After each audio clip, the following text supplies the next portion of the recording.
Les Juifs riches cachent des choses. Et ce n'est pas ce que tu crois. Ils ne cachent pas leur argent dans des paradis fiscaux. Ils ne cachent pas des secrets illégaux. Ils cachent quelque chose de bien plus puissant. Ils cachent 5 choses que toi, tu montres à tout le monde. 5 choses que tu affiches fièrement, sans réaliser que c'est exactement ce qui te garde pauvre. Pendant que tu montres, ils cachent. Pendant que tu exposes, ils protègent. Et cette différence explique pourquoi ils construisent des fortunes pendant que tu stagnes. Aujourd'hui, je vais te révéler ces 5 choses que les Juifs riches ne montrent jamais. 5 secrets de discrétion transmis de génération en génération. 5 habitudes qui protègent leur richesse et que tu violes probablement chaque jour. Shalom, je suis le rabbin Joseph. Voici ce que les Juifs riches cachent et que toi tu montres. Et sois très attentif à la 4e chose sur cette liste. C'est la plus contre-intuitive de toutes. C'est celle que presque tout le monde montre sans réfléchir. Et c'est celle qui détruit le plus de fortune et de relations. Quand tu comprendras pourquoi les Juifs la cachent, tu ne la montreras plus jamais. Première chose que les Juifs riches ne montrent jamais, leur véritable richesse. Toi, tu montres tout. La nouvelle voiture, le nouvel appartement, les vacances de luxe, les vêtements de marque. Tu postes sur les réseaux sociaux, tu racontes à tes amis. Tu veux que tout le monde sache que tu réussis. Les Juifs riches font exactement le contraire. Ils cachent leur richesse, délibérément, systématiquement. Le Talmud enseigne, la bénédiction ne repose que sur ce qui est caché des yeux. Ce n'est pas de la superstition, c'est une sagesse profonde basée sur des millénaires d'observation. Quand tu montres ta richesse, tu attires 3 choses destructrices. Premièrement, l'envie. Les gens qui te voyaient comme un ami commencent à te voir comme un rival. Ils ne célèbrent pas ton succès, ils le ressentent, et le ressentiment détruit les relations. Deuxièmement, les demandes. Soudain, tout le monde a besoin de ton aide. Des cousins éloignés réapparaissent, des amis d'enfance te recontactent, pas parce qu'ils t'aiment, parce qu'ils veulent quelque chose. Troisièmement, les prédateurs. Ceux qui veulent te vendre des investissements douteux, ceux qui veulent t'arnaquer, ceux qui voient en toi une cible. Les Juifs riches évitent ces 3 fléaux en restant invisibles. Laisse-moi te raconter une histoire vraie. Un homme d'affaires juif de ma communauté possède plusieurs immeubles. Sa fortune dépasse largement 10 millions d'euros. Mais si tu le croises dans la rue, tu ne le devinerais jamais. Il porte des vêtements simples. Il conduit une voiture ordinaire. Sa maison est confortable, mais pas ostentatoire. Ses voisins pensent qu'il est un commerçant modeste. Un jour, je lui ai demandé pourquoi il vivait ainsi alors qu'il pouvait se permettre tellement plus. Il m'a répondu « Rabbin, quand les gens ne savent pas ce que j'ai, ils me traitent normalement. Ils sont mes amis pour qui je suis, pas pour ce que j'ai. Et personne ne vient me demander de l'argent ou essayer de me manipuler. Ma discrétion est ma protection. Toi, tu fais le contraire. Tu gagnes un peu plus et tu veux que tout le monde le sache. Tu achètes des signes extérieurs de richesse avant même d'être riche. Tu montres pour impressionner. Et tu te demandes pourquoi tu attires les mauvaises personnes, pourquoi tes relations sont compliquées, pourquoi tu te sens utilisé. Le Talmud dit « Celui qui étale sa richesse invite les voleurs dans sa maison ». À partir d'aujourd'hui, cache ce que tu possèdes. Vis en dessous de tes moyens visibles. Laisse les gens te sous-estimer. C'est une protection, pas une faiblesse. Deuxième chose que les Juifs riches ne montrent jamais. Leurs projets avant de les réaliser. Tu as une idée, tu es excité, tu veux en parler à tout le monde, tu postes sur les réseaux sociaux, tu annonces tes grands plans, tu veux des encouragements, des félicitations, de la validation. Les Juifs riches travaillent en silence. Ils ne parlent jamais de ce qu'ils vont faire, seulement de ce qu'ils ont fait. Le Talmud avertit « Ne parle pas de la moisson avant qu'elle soit dans la grange ». Pourquoi cette règle est-elle si importante? Premièrement, parler de tes projets te donne une satisfaction prématurée. Ton cerveau reçoit une récompense juste pour avoir parlé. Et cette récompense diminue ta motivation d'agir vraiment. Tu as l'impression d'avoir accompli quelque chose alors que tu n'as rien fait. Deuxièmement, Parler expose tes projets aux critiques. Les gens vont te dire pourquoi ça ne marchera pas. Ils vont semer le doute, ils vont projeter leur peur sur toi, et ces voix négatives vont s'installer dans ta tête. Troisièmement, parler attire le mauvais œil. Dans la tradition juive, on appelle ça Ayin Hara. Ce n'est pas de la magie, c'est la reconnaissance que l'énergie négative des autres peut affecter tes projets. Leur jalousie, leur doute, leur désir inconscient que tu échoues. Laisse-moi te donner un exemple concret. Deux hommes veulent lancer le même type de business. Le premier en parle partout, à sa famille, à ses amis, sur les réseaux sociaux, il reçoit des likes, des commentaires, des encouragements, il se sent bien. Mais il reçoit aussi des critiques, des doutes, des mises en garde. Et petit à petit, ces voix négatives le paralysent. 6 mois plus tard, il n'a toujours pas lancé. Le deuxième n'en parle à personne. Pas même à sa femme au début. Il travaille en silence, il teste, il échoue, il ajuste. Personne ne sait, personne ne critique, personne ne doute à sa place. 6 mois plus tard, il lance. Son business fonctionne, et là seulement il en parle. Le premier a eu la validation sans l'action, le deuxième a eu l'action sans la validation. Devine lequel est riche aujourd'hui. Le Talmud dit que tes actes dépassent tes paroles. Toi, tes paroles dépassent tes actes. Tu parles plus que tu n'agis, tu annonces plus que tu n'accomplis. Et c'est exactement pour ça que tu n'avances pas. À partir d'aujourd'hui, ferme ta bouche et ouvre tes mains. Travaille en silence. Ne parle de tes projets qu'une fois qu'ils sont réalisés. Laisse tes résultats parler pour toi. Troisième chose que les Juifs riches ne montrent jamais, leur générosité. Ça va peut-être te surprendre. Les Juifs riches donnent énormément. La charité, la tzedaka, est une obligation sacrée dans la tradition juive. Ils donnent souvent 10% ou plus de leurs revenus, mais ils ne le montrent jamais. Ils donnent en secret, anonymement quand c'est possible.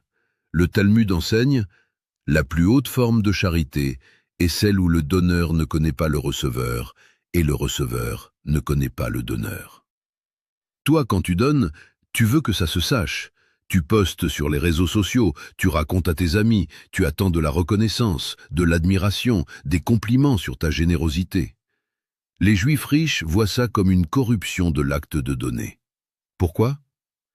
Premièrement, quand tu donnes pour être vu, tu ne donnes pas vraiment. Tu achètes de l'admiration, tu échanges ton argent contre une image. Ce n'est plus de la générosité, c'est du marketing personnel. Deuxièmement, montrer ta générosité humilie celui qui reçoit. Tu le mets dans une position de dépendance publique. Tu lui voles sa dignité en échange de ta gloire. Troisièmement, la générosité montrée attire les profiteurs. Soudain, tout le monde sait que tu donnes, et tout le monde veut une part.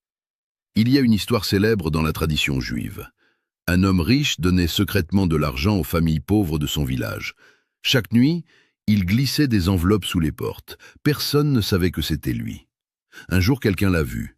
La nouvelle s'est répandue. Soudain, il était célébré comme le grand bienfaiteur du village. Mais quelque chose a changé. Maintenant qu'il donnait publiquement, il sentait une fierté malsaine. Il donnait pour être admiré, plus seulement pour aider. Et les familles qui recevaient se sentaient gênées, obligées de le remercier publiquement, humiliées par leur dépendance visible. Il a dit plus tard, « Quand je donnais en secret, je donnais de l'amour. Quand j'ai commencé à donner en public, je ne donnais plus que de l'orgueil. » Le Talmud dit, « Celui qui donne en secret est plus grand que Moïse lui-même. » Toi, tu transformes chaque acte de générosité en spectacle.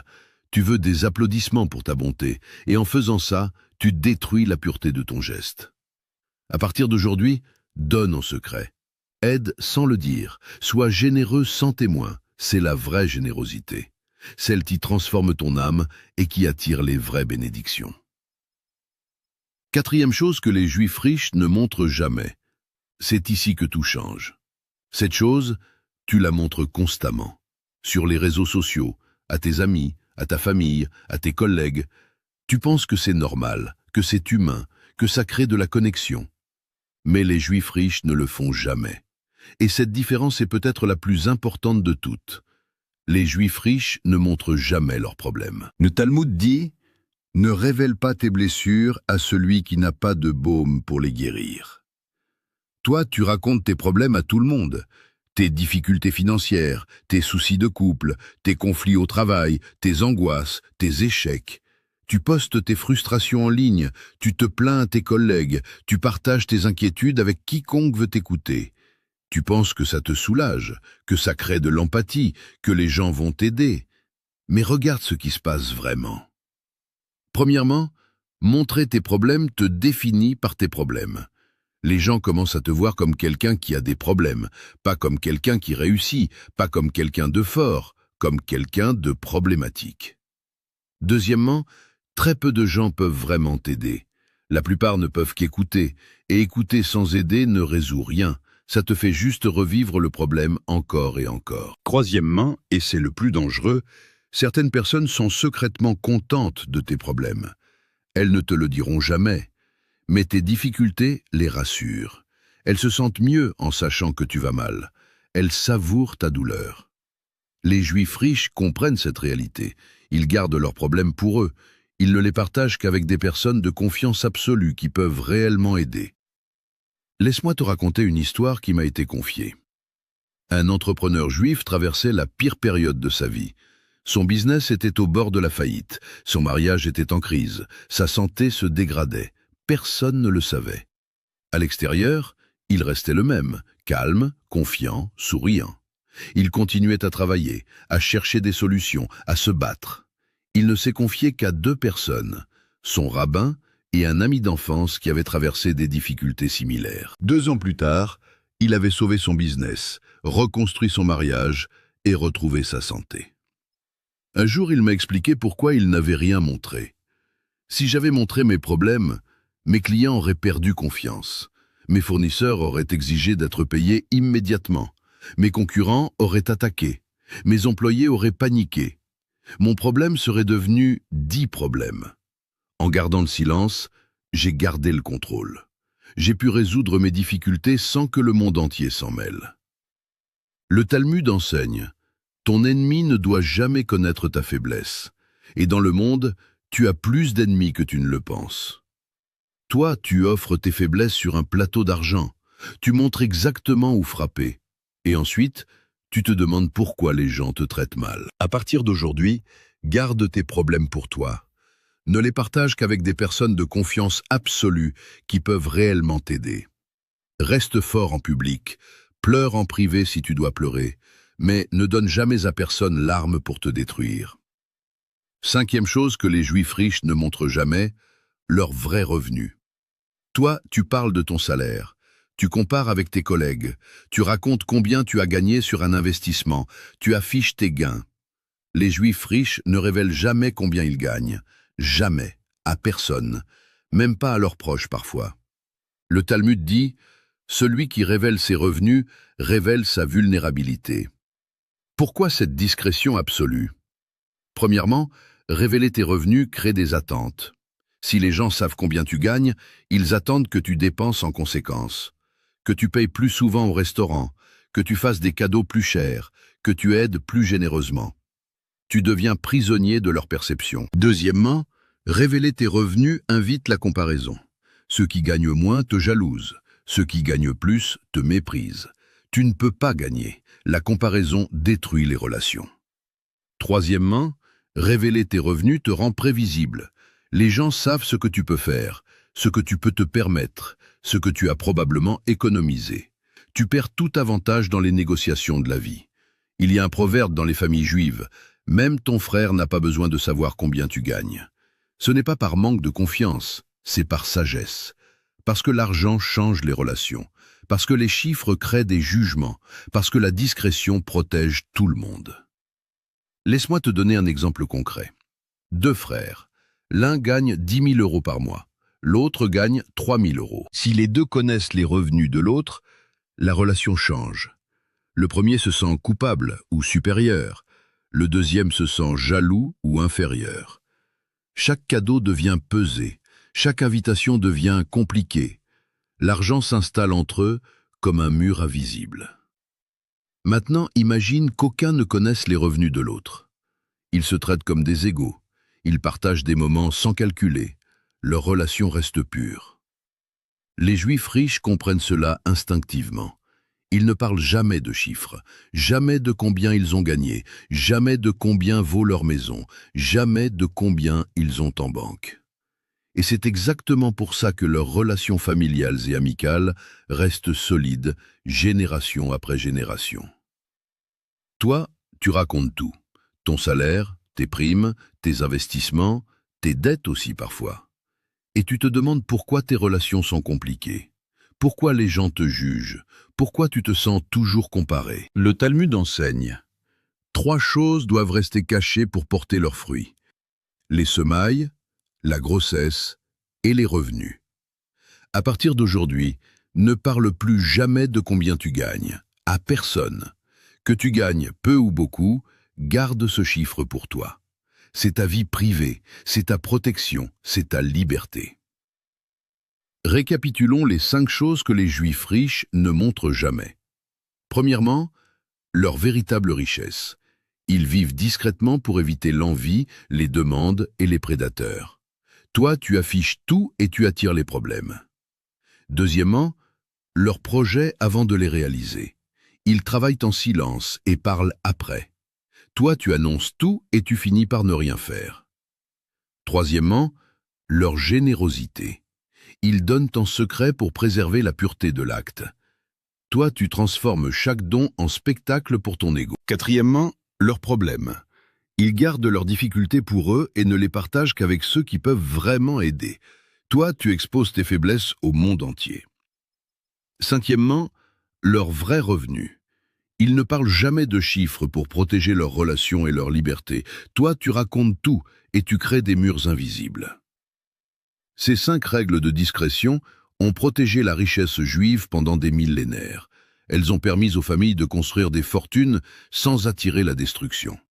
De maintenir des relations saines malgré les différences d'argent. De traverser les persécutions en gardant leurs ressources cachées.